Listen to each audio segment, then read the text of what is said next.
नमस्कार मित्रों, मैं शुभम शर्मा स्वागत करता हूं आप सबका एक बार फिर से अपने हिंदी के ज्योतिष चैनल में, जिसका नाम है कुंडली का ज्ञान। अपने इस चैनल पे मित्रों हम करते हैं आपकी जन्म पत्रिका का विश्लेषण, जो डिटेल आप हमें हमारे कमेंट बॉक्स में देते हैं। तो अगर इसी प्रकार हमारे और दर्शक भी चाहते हैं कि हम उनकी जन्म पत्रिका का विश्लेषण अपने इस यूट्यूब चैनल पर करें, तो कमेंट बॉक्स में अपनी डिटेल हमें ज़रूर दें। डिटेल में आप अपना नाम, date of birth, time, place और साथ ही साथ अपना क्वेश्चन ज़रूर मेंशन कर दीजिएगा। क्वेश्चन कैसा भी हो, लव मैरिज से रिलेटेड हो, गवर्नमेंट जॉब से रिलेटेड हो, आपके पैतृक संपत्ति से रिलेटेड हो, कैरियर से रिलेटेड हो, बिजनेस से रिलेटेड हो, किसी भी प्रकार का प्रश्न हो, वो आप अपने कमेंट बॉक्स में कमेंट के साथ ज़रूर मेंशन कर दीजिएगा। साथ में डिटेल भी ज़रूर दीजिएगा। हम जल्द से जल्द उसका वीडियो बना करके अपने चैनल पे अपलोड करने का प्रयास करेंगे। तो मित्रों, अपनी उसी श्रृंखला को आगे बढ़ाते हुए अपने आज के वीडियो में हम करेंगे 3 और जन्म पत्रिकाओं का विश्लेषण। आप लोगों के काफ़ी कमेंट आ रहे हैं अपनी जन्म पत्रिका विश्लेषण के लिए। उन सभी के लिए आपका बहुत बहुत धन्यवाद। थोड़ा पेशेंस जरूर रखिएगा, आप सभी के वीडियो धीरे धीरे करके अपलोड हमारे चैनल पे कर दिए जाएंगे।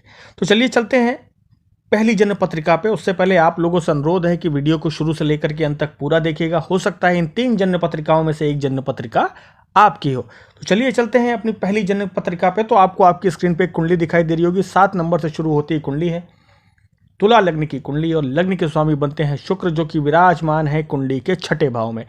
किसी भी लग्नेश का 6ठे, 8वें, 12वें बैठना शुभ नहीं माना जाता है। हालांकि इस कुंडली में यहाँ पे आके उच्च के हो जाते हैं, फिर भी इतना पॉजिटिव नहीं होता है। लग्नेश 6ठे, 8वें, 12वें भाव में अच्छे नहीं माने जाते हैं। यहाँ बैठ करके थोड़ी बहुत समस्या रोगों से रिलेटेड अवश्य देंगे। शत्रुओं का नाश पूर्ण रूप से करेंगे और काफ़ी कलात्मक व्यक्ति बनाते हैं शुक्र। अगर शुक्र लग्नेश हो किसी के भी, तो उसको काफ़ी क्रिएटिव व्यक्ति बनाते हैं।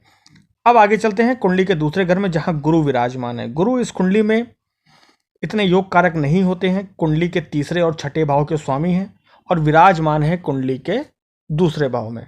अपने से 12वें एक तरीके से विराजमान है। तो ये कुंडली के लिए एक और निगेटिव पॉइंट है कि गुरु योग कारक नहीं है इस कुंडली में।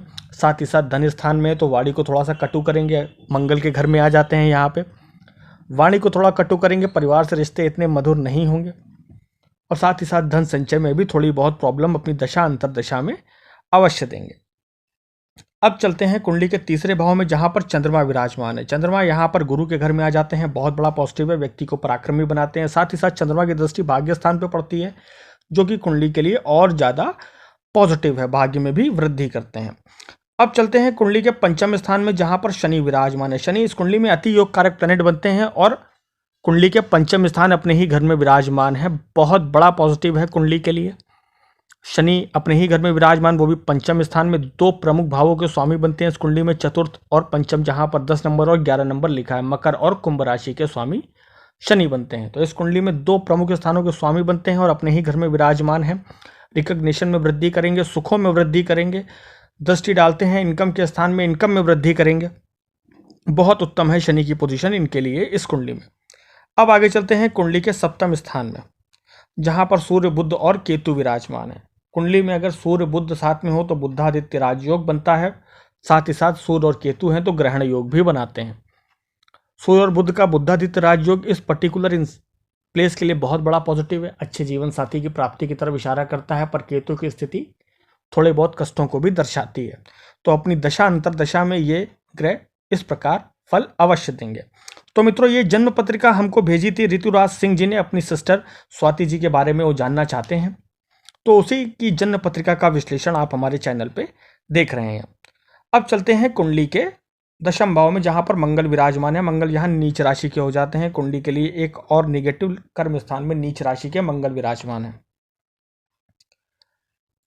नीच राशि के मंगल मित्रों कर्म स्थान में अगर हो तो व्यक्ति को गवर्नमेंट क्षेत्र में जाने से रोकते हैं। उनको उस दिशा में उनका रुझान तो बहुत ज़्यादा होता है, परंतु उसकी ओर जाने नहीं देते हैं।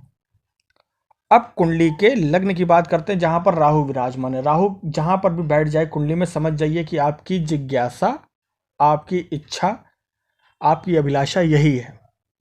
तो राहु लग्न में बैठे हैं तो लग्न को और ज़्यादा इन्हेंस करने में ये लगी रहती हैं। अब चलते हैं आपके प्रश्न की तरफ। आपका प्रश्न है गवर्नमेंट जॉब को लेकर के। तो गवर्नमेंट जॉब के लिए सूर्य और मंगल को देखा जाता है। मंगल इतनी पॉजिटिव स्थिति में नहीं है, परंतु सूर्य इस कुंडली में उच्च राशि के हो जाते हैं। सूर्य का इस कुंडली में उच्च राशि का होना, वो भी सप्तम स्थान में, व्यापार के स्थान में, ये कुंडली के लिए पॉजिटिव है। परिश्रम आपको बहुत अधिक करने पड़ेंगे। परिश्रम अधिक इसलिए करने पड़ेंगे क्योंकि अभी आपकी कुंडली में राहु की दशा चल रही है जो कि 2033 तक रहेगा। सूर्य उच्च के हैं, इस तरफ भरपूर इशारा करते हैं, परंतु परिश्रम अत्यधिक आपको करना पड़ेगा क्योंकि राहु की दशा चल रही है। तो मित्रों, ये थी स्वाति जी की जन्म पत्रिका का विश्लेषण। अब चलते हैं अपने वीडियो के दूसरे भाग में जहां पर हम करेंगे एक दूसरी जन्म पत्रिका का विश्लेषण। तो मित्रों, आपको आपकी स्क्रीन पे कुंडली दिखाई दे रही होगी। 5 नंबर से शुरू होती है कुंडली है। लग्न में शुक्र और केतु विराजमान है। तो 5 नंबर से जब कुंडली शुरू होती है, इसका मतलब यह हुआ कि सिंह लग्न की कुंडली है। लग्न के स्वामी बने सूर्य और सूर्य विराजमान है धन स्थान में। इसकी चर्चा हम बाद में करेंगे इन सभी ग्रहों की। अभी शुक्र की बात करते हैं। शुक्र कुंडली के केंद्र में विराजमान है केतु के साथ। केतु किसी भी ग्रह के साथ बैठ जाए उसको और ज्यादा एम्पलीफाई कर देता है, ये ध्यान रखिएगा। तो शुक्र की पावर यहां और ज्यादा बढ़ जाती है। शुक्र कर्म स्थान के स्वामी हैं। साथ ही साथ इस कुंडली में शुक्र पराक्रम के भी स्वामी बनते हैं जहां पे चंद्र विराजमान है। तो शुक्र कलात्मक व्यक्ति बनाते हैं क्योंकि कर्म स्थान के स्वामी है। क्रिएटिविटी से रिलेटेड कोई भी कार्य करते हैं बहुत जबरदस्त सफलता मिलेगी आपको, क्योंकि शुक्र आपके लग्न में ही विराजमान है। आपकी कुंडली में योग कारक ग्रह बनते हैं क्योंकि केंद्र के स्वामी हैं। अब बात करते हैं कुंडली के तीसरे स्थान की जहां पर चंद्रमा विराजमान है। चंद्रमा शुक्र के घर में प्रायः उच्च के हो जाते हैं क्योंकि वृष राशि में चंद्रमा उच्च राशि के माने जाते हैं और ये घर भी शुक्र का ही है जहां पर चंद्रमा विराजमान है तुला के। तो व्यक्ति के लिए अच्छा है, कॉन्फिडेंस के लिए बहुत अच्छा है। भाई बहनों से संबंध अत्यंत मधुर होंगे। साथ ही साथ चंद्रमा की दृष्टि पड़ती भाग्य स्थान पे तो भाग्य को भी पूर्ण रूप से बली करते हैं। अब बात करते हैं कुंडली के पंचम स्थान की जहां पर शनि विराजमान है। शनि यहां पर इस कुंडली में इतने योग कारक नहीं है क्योंकि छठे स्थान के भी स्वामी बनते हैं और कुंडली के पंचम स्थान में विराजमान हो जाते हैं। विद्या में रुकावट, रिकॉग्निशन में रुकावट, जहां बैठते हो स्थान की वृद्धि अवश्य करते हैं परंतु अपने नेचर से मजबूर है। प्रयास प्रत्येक फील्ड में अधिक करने पड़ते होंगे इनको, नो डाउट। अब आगे चलते हैं कुंडली के सप्तम स्थान में जहां पर 11 नंबर लिखा है, वहां पर राहु विराजमान है। अगर आपने हमारे पिछले वीडियोस देखे होंगे तो हमारा एक वीडियो है जिसमें अगर राहु इस स्थिति में विराजमान हो प्रबल होकर के पूर्ण बलाबल के साथ, तो व्यक्ति को ऐसे ससुराल की प्राप्ति कराते हैं जिससे व्यक्ति को सभी प्रकार की सहायताएं अवश्य मिलती हैं। ठीक वैसा ही राहु आपकी कुंडली में भी है। तो मित्रों, ये डिटेल्स हमें भेजी हैं जैकी शर्मा जी ने कोटा राजस्थान से।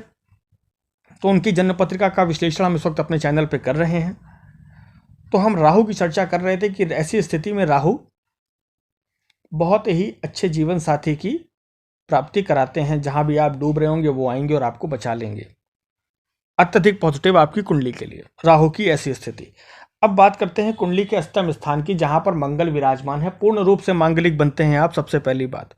और मंगल आपकी कुंडली में अति योग कारक प्लेनेट है क्योंकि भाग्य स्थान के स्वामी और सुख स्थान के स्वामी दोनों बहुत ज्यादा योग कारक स्थान के स्वामी होकर कुंडली के अष्टम स्थान में आ जाते हैं। किसी भी त्रिकोण और लग्नेश का कुंडली के छठे, 8वें, 12वें बैठना अच्छा नहीं माना जाता। तो मंगल की स्थिति ये आपके लिए कष्टकारी हो जाती है क्योंकि मंगल आपको मंगली भी बनाते हैं, साथ साथ छोटी मोटी दुर्घटनाएं, चोटें लगना, ये सब आम बात है आपके लिए।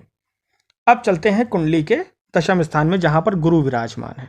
गुरु यहां पर बैठ करके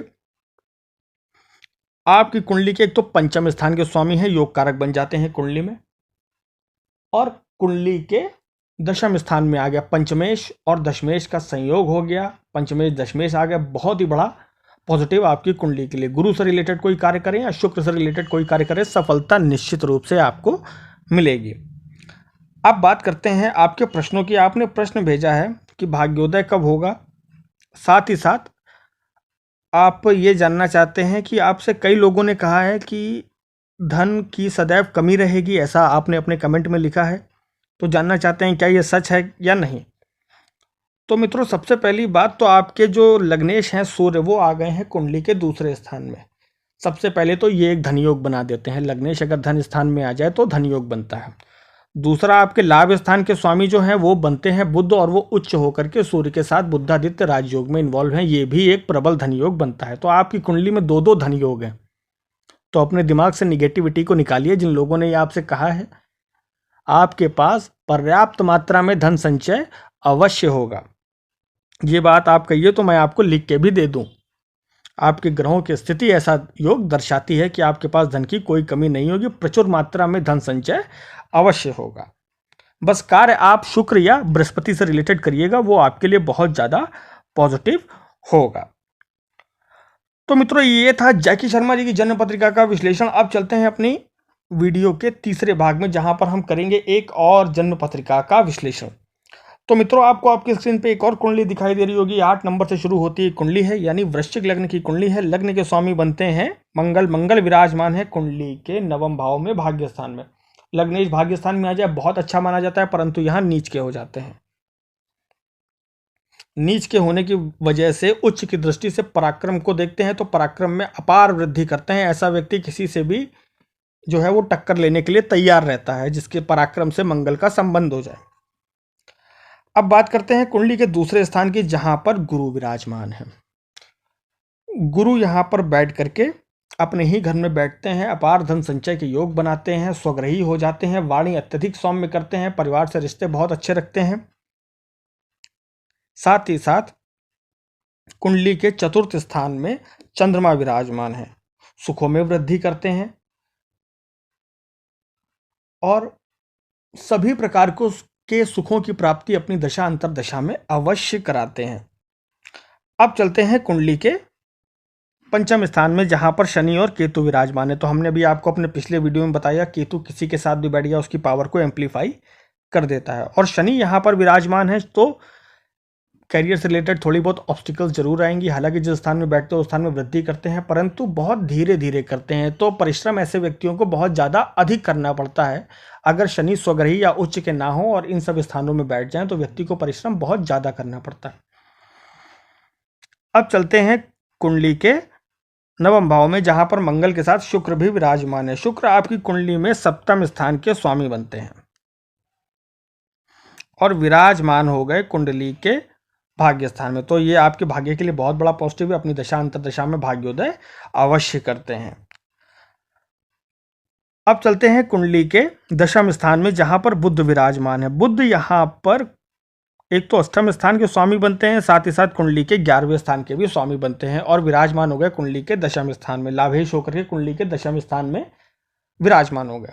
ये कुंडली के लिए पॉजिटिव है, क्योंकि सुख माफ कीजिएगा, सूर्य और बुध ने आपस में घर परिवर्तन कर रखा है। यानी बुध जो है वो सूर्य के घर में और सूर्य जो है वो बुध के घर में। अब सूर्य के निकट होने की वजह से थोड़ी पावर के पास इनकी कमी है, तो आपको बुध को बलि करना है, आपको हरी चीज़ों का दान करना है, गणेश भगवान की आराधना करनी है, गाय को हरा चारा खिलाना है। अब चलते हैं कुंडली के 11वें स्थान में, जहां पर सूर्य और राहु विराजमान है। सूर्य और राहु आपकी कुंडली में यहाँ पर बैठ करके ग्रहण योग बनाते हैं, जो कि आपके लिए इतना बड़ा पॉजिटिव नहीं है। हालांकि सूर्य अगर यहाँ पर अकेले होते तो बहुत बड़ा पॉजिटिव होता। जैसा कि आपका प्रश्न है आपकी गवर्नमेंट जॉब को लेकर के, तो सूर्य का यहाँ बैठना सरकार से इनकम के सोर्स को तो दर्शाता है, परंतु राहु उसके ऊपर ग्रहण कास्ट करते हैं। तो यदि राहु की दशा अंतर दशा नहीं होगी तो आपके लिए बहुत पॉजिटिव ये रहेगा। सूर्य अपनी दशा में सभी चीज़ों को देंगे, परंतु राहु अपनी दशांतर दशा में उसमें व्यवधान अवश्य उत्पन्न करेंगे। तो गवर्नमेंट जॉब की जहां तक आपकी बात है, आपको प्रयास बहुत अधिक करने पड़ेंगे, क्योंकि योग कम है।